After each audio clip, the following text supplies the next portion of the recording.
Business നേർവഴിക്ക് നടത്താൻ വ്യാപാരികൾക്ക് കൂടെയുണ്ട് ശ്രീധര.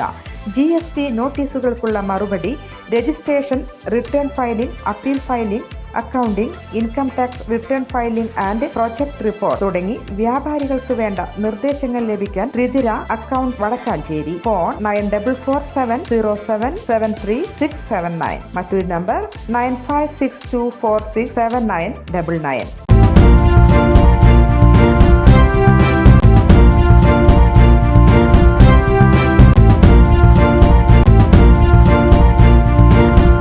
നമസ്കാരം, എനി ടൈം ന്യൂസിലേക്ക് സ്വാഗതം. ഉമ്മൻചാണ്ടിക്ക് പകരം ഉമ്മൻചാണ്ടി മാത്രമേ ഉള്ളൂ എന്ന് തെളിയിച്ച ഒരു വർഷമാണ് കടന്നുപോയത്. വിശ്വസിക്കാൻ കഴിയാത്തൊരു യാഥാർത്ഥ്യം.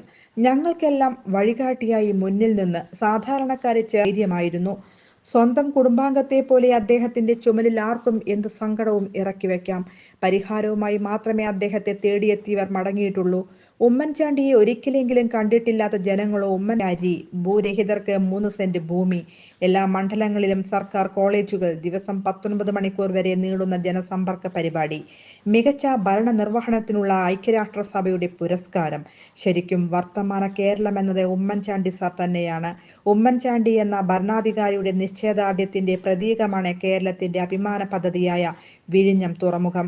അന്ന് പോകാതെ വിഴിഞ്ഞം തുറമുഖം യാഥാർത്ഥ്യമാക്കുമെന്ന അഗ്നിശുദ്ധി വരുത്താൻ ഉമ്മൻചാണ്ടിയെ പ്രാപ്തനാക്കിയതും.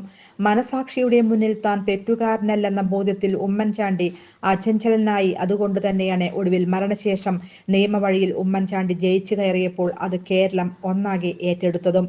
ഉമ്മൻചാണ്ടി എന്ന ജനകീയ മുഖ്യമന്ത്രിക്കെതിരെ ദുരാരോപണങ്ങളുമായി ആരൊക്കെയാണോ രംഗത്തിറങ്ങിയത്, അതേ അളവിൽ അവരോട് കാലം കണക്ക് ഹൃദയം തുറന്ന് പുതുപ്പള്ളിയെ സ്നേഹിച്ചിരുന്നുവോ അതിനേക്കാൾ ഇരട്ടിയാണ് പുതുപ്പള്ളിക്കാർ അവരുടെ കുഞ്ഞൂഞ്ഞിന് ഉപതിരഞ്ഞെടുപ്പിലൂടെയും സ്നേഹം മടക്കി നൽകിയത്. ഉമ്മൻചാണ്ടി ഞങ്ങൾക്ക് വഴികാട്ടി തന്ന ചില വഴികളുണ്ട്. അത് ഗാന്ധിയൻ ദർശനത്തിൽ അധിഷ്ഠിതമായ മറ്റുള്ളവന്റെ സങ്കടങ്ങളെയും പ്രയാസങ്ങളെയും ദുരിതങ്ങളെയും അദ്ദേഹം കാട്ടിത്തന്ന നന്മയുടെ മാതൃകകൾ വഴികാട്ടിയ എന്നിൽ വിശ്വാസമർപ്പിച്ചു. ഉമ്മൻചാണ്ടിയെ പോലെ മറ്റൊരാളില്ല. ആ ശൈലി ആർക്കും അനുകരിക്കാനുമാകില്ല. തെളിഞ്ഞ പ്രായോഗികതയാണ് ഉമ്മൻചാണ്ടിയുടെ രാഷ്ട്രീയം. അചഞ്ചലമായ ദൈവവിശ്വാസത്തിന്റെ അടിത്തറയിൽ നിന്നുകൊണ്ടാണ് അദ്ദേഹം ജീവിച്ചത്. സത്പ്രവർത്തികൾ ചെയ്യുകയും സ്നേഹ സംഭാഷണം നടത്തുകയും ചെയ്തിരുന്ന അദ്ദേഹത്തിനും പീഡാനുഭവങ്ങളിലൂടെ കടന്നു പോകേണ്ടി വന്നു.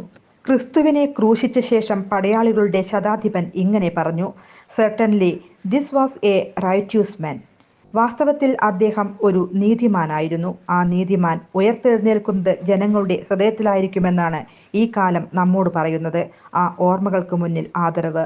News desk, any time news. കൂടുതൽ വാർത്തകൾക്ക് ഞങ്ങളുടെ ചാനൽ സബ്സ്ക്രൈബ് ചെയ്യുക, ഫേസ്ബുക്ക് ഫോളോ ചെയ്യുക. വാർത്തകൾ വേഗത്തിലറിയാൻ എനി ടൈം ന്യൂസ്.